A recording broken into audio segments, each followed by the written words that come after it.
Hey guys, it's Ifter, and welcome back to Corpse Party Book of Shadows, where we're Toko, and we're about to find out what she's seeing upstairs. There was an argument about the dead boy. Murderer! Kadayama's body was sprawled unceremoniously on the landing halfway up the third floor, along with Okawa. At the top of the stairs stood Emi, and in front of her Yuya with an imposing scowl on his face. I didn't understand any of this. What had just happened?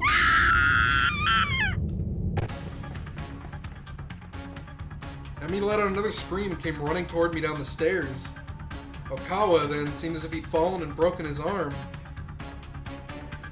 He was lopsidedly crawling toward me. It was almost as if he were trying to distance himself from Yuya. Murderer! Murderer! I ran to the base of the stairs to meet up with Emi. I needed some sort of context here. Emi, what happened? What's going on? Run! Run away! You'll be killed! Kizumi kicked him down the stairs out of the blue! What? I glanced up at Yuya, but his face was shrouded in darkness. Couldn't make out any expression at all. Okawa seemed to have reached his breaking point. He shot to his feet and took off behind me toward the second floor as fast as he could. Yuya kicked Okawa down the stairs? Why? Yuya, it's not true, is it? Slowly he walked down to the landing. He was neither concerned nor scornful. His face was a blank slate. As soon as he reached my level, he bent down and began fiddling with Kadayama's body, raising the arms and letting them drop, wiping blood from the ears and nose, then looking at it as if studying a specimen under a microscope.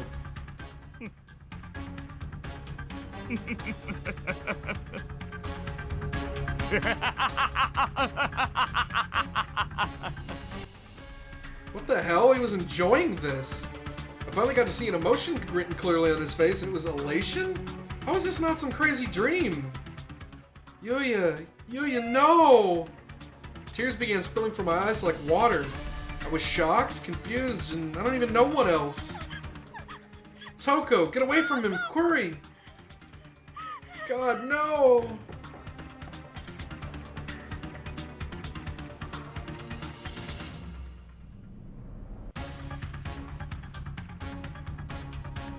Emi and I found ourselves standing in front of the door to the school infirmary.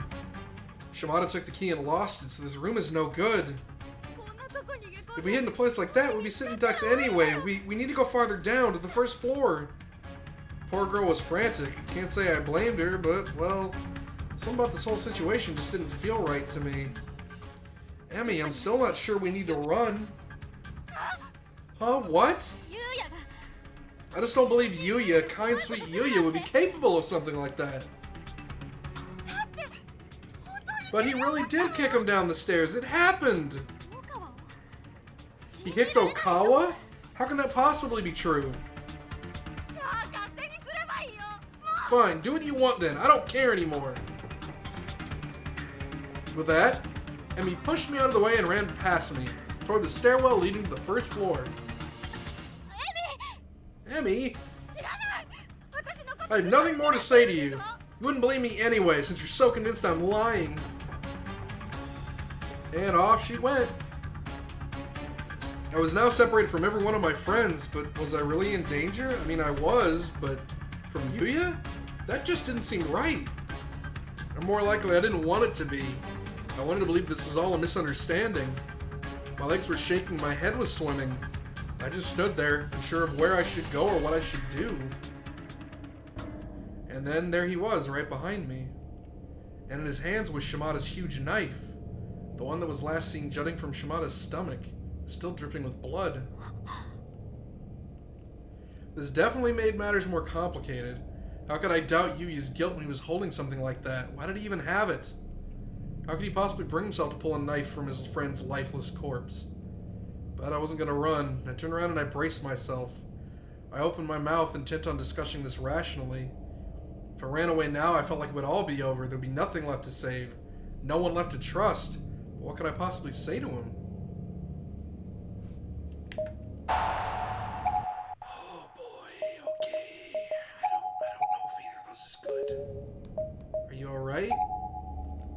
My body was still visibly shuddering, and I didn't have much voice if I tried talking.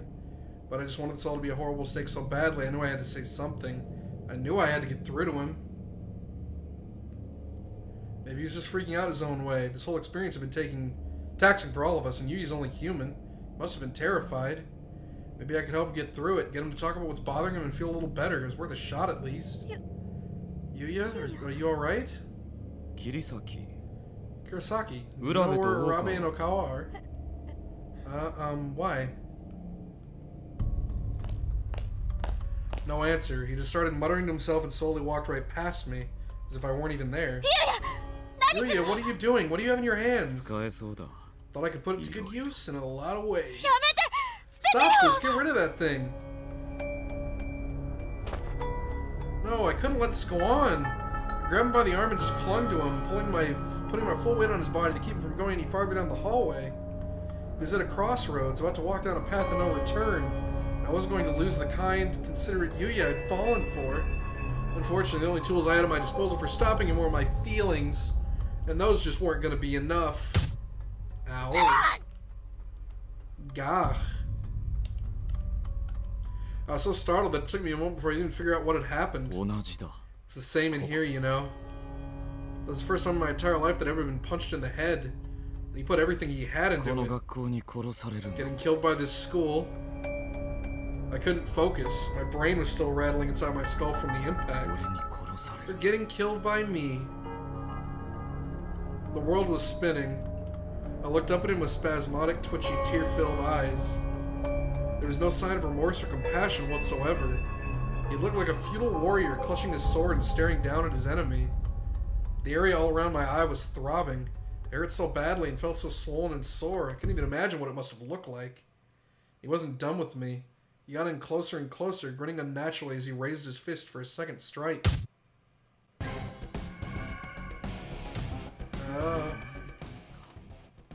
Let's test this out on you, shall we? You can be the first. I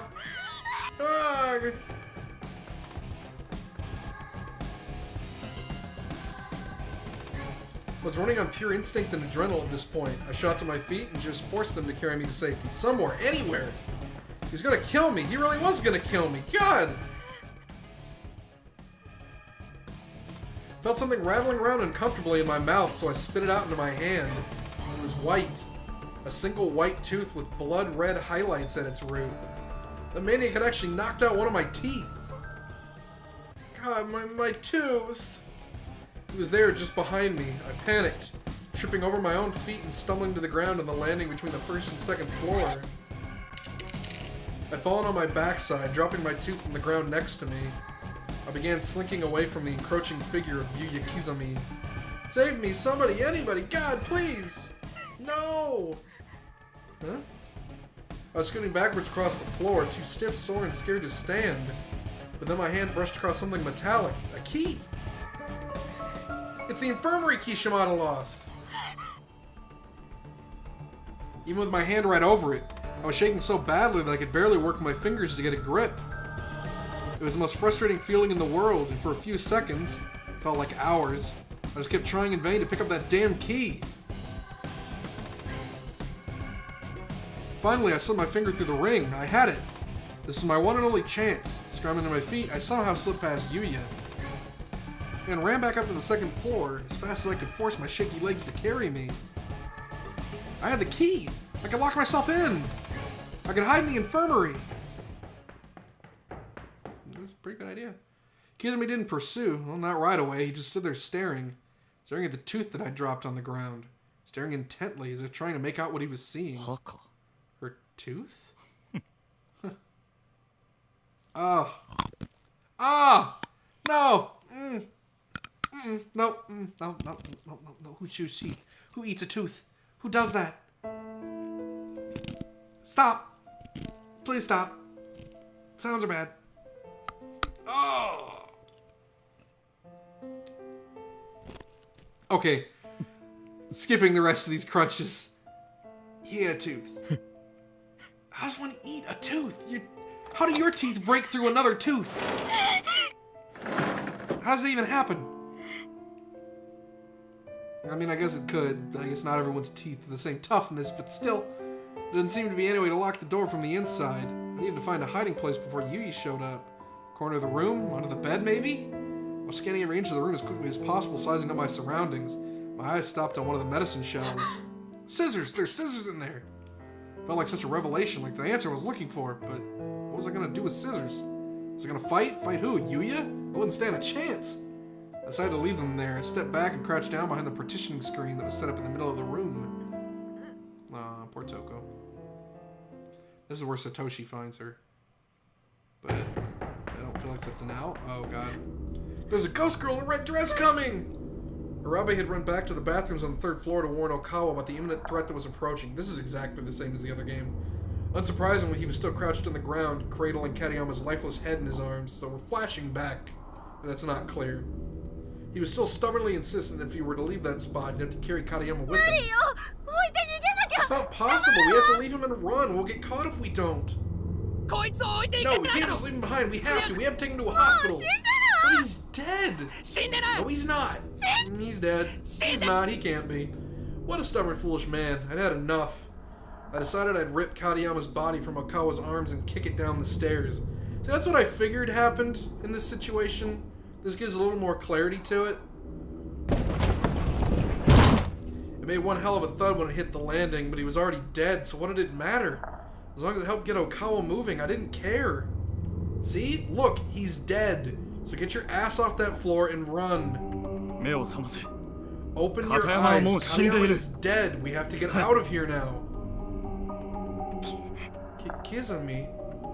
Arabe was looking at me, then at Katayama's body, then back at me, as if she couldn't make up her mind which was more interesting. Why was she looking at me? Did I have something on my face? Okawa, on the other hand, was focused squarely on Katayama. He was trembling all over, but I thought he finally understood. And then he turned towards me. Murderer! Yelled like a madman and ran down the stairs towards his friend's body. He wasn't exactly in his right mind, however, so those last few steps didn't quite go as planned. He tripped and fell quite hard next to Katayama.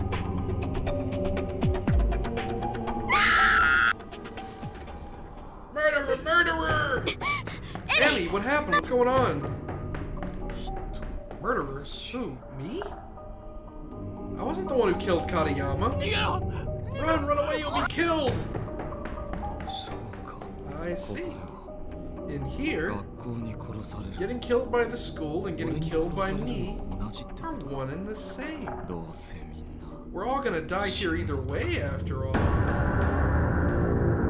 Yeah, I remember that was his reasoning.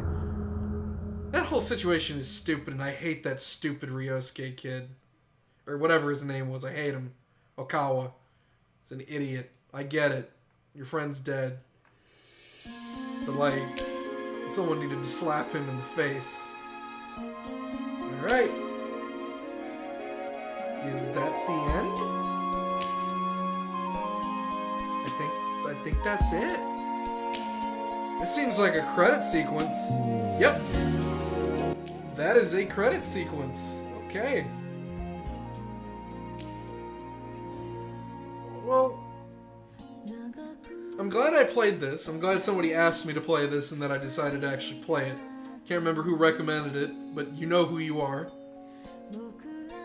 I'm glad I played this, but it's a little weird. I don't like how half of it was the alternate setting where Satoshi goes back in time, and the other half was just side stories of characters we didn't get to see much of. This was literally just a retelling of the secret scenario from Corpse Party.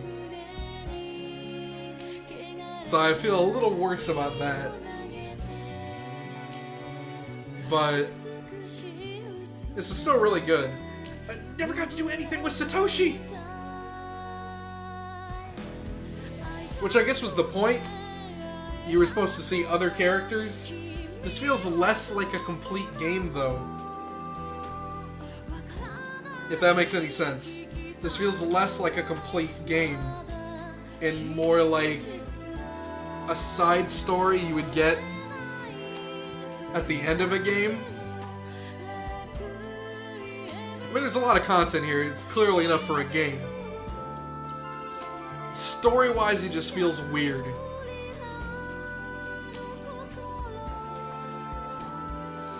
But I did enjoy playing it. And I'm pretty sure this is it. I will check to make sure that there's nothing secret at the end of all this. I'll do that before I get too ahead of myself. Team Grisly. Or Gree, whatever. 5 PB and mages.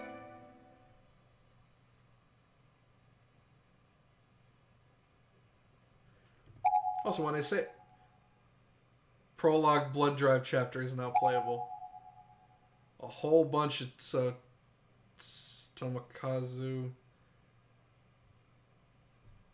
1 second. Alright, sorry about that. I wrote down those names because I'm not going to remember when we go to the other menu, and I don't want to just guess because my memory is real bad about which ones I've seen, which ones I haven't.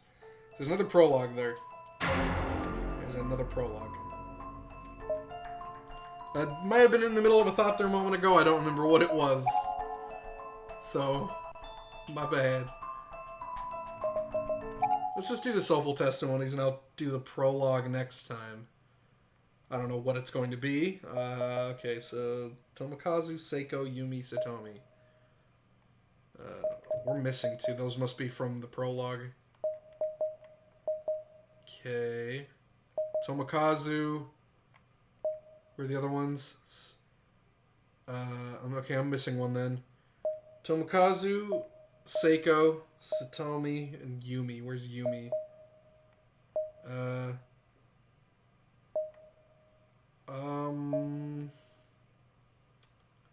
Okay. Am I blind?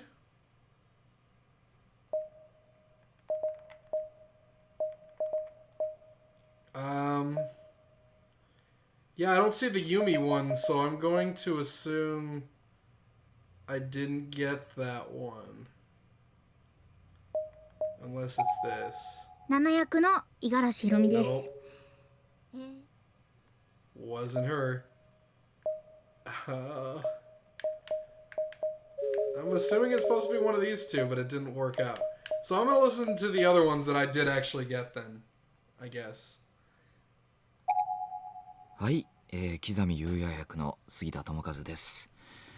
最近ですね、お風呂の電灯のスイッチをポチって入れたらパーンと吹っ飛びましてですね、Okay. ダークネス風呂になっちゃったの。でも一応部屋の明かりがあるから本当の意味での暗闇ではなかったってね。まあ考えてみれば頭洗ってる時とか目閉じるし、ダークネス風呂もいいかななんてね。これが入ってみたら楽しい。うん。ちょうど入浴剤の色が真っ赤だったんだね。I don't know about that one. さらにそうか、ジップロックっぽいまずいな、今ピーってなったな。ビニールで閉じられる袋のあれにゲーム機を入れてコープスをやればいいんだよ。誰だってそうする。俺だってそうする。I would do such a thing. Cool. Alright, I love you. You're great. Yeah, okay. Satomi. 浦部恵美役を務めさせていただきました森谷さとみです。お疲れ様です。今回も前作に引き続き恵美ちゃんを担当させていただけて本当に嬉しいです。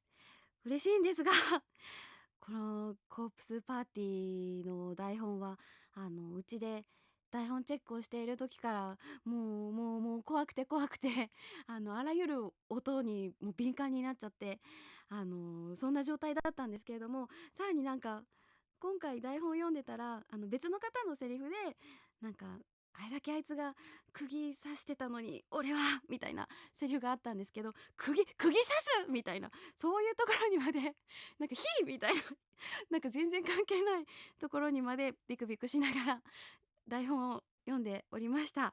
はい。Okay. 収録を終えてですね。Ryo and Kana, okay. エミちゃん以外にもりょうくんとあとカナちゃんと演じさせていただいたんですが、いやーもうエミちゃんは特に叫びまくりました。本当にもう今まで叫んだことがないぐらい叫びました。いやー、あとこれでもかっていうぐらい幽霊で笑いました。なんかどっちもエネルギーが必要なんだなって改め You're て not wrong, 思 I いました。 guess. はい、楽しく演じさせていただきました。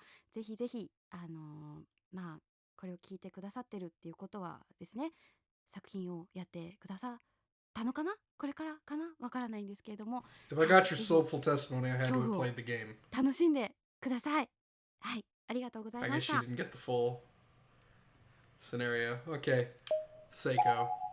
コープスパーティーをお楽しみの皆さん、コンプリートおめでとうございます。桐崎瞳子役の吉田聖子です。今収録が終わりまして酸欠になりながらすっごい今フラフラしてるんですけど、無事に終わりました。私はもうホラーだけはどうしても自分の中で見たりプレイするっていうことができなくて、こうなんか台本をいただいた時に自分で演じて想像してるだけでももうなんか眠れなかったりとかすごいこうあってて、なんかもう早く終わらないかなと思いながらやってました。なのでこのコープスパーティーをプレイされてる皆さんは恐怖を楽しむことができる方た Don't ちなの know if か I な could と agree to 思 that. います。私の友達 But に sure. もホラーが大好きな子がいるんですけど、もうその子はやっぱりそのゾクゾクする感覚というか、それがこう楽しいと言っている I の guess I で、 can understand that 私はその sentiment. 境地 Yeah, にはい okay, けな I'd い agree な with と that. 思いました。残念ながら私はまだプレイできてないんですけれども、この I don't feel like 台 corpse 本を parties 読ん that でて scary. こ It's の just コープスパー gross. ティーは、シナリオがすごく丁寧に作られているなと感じました。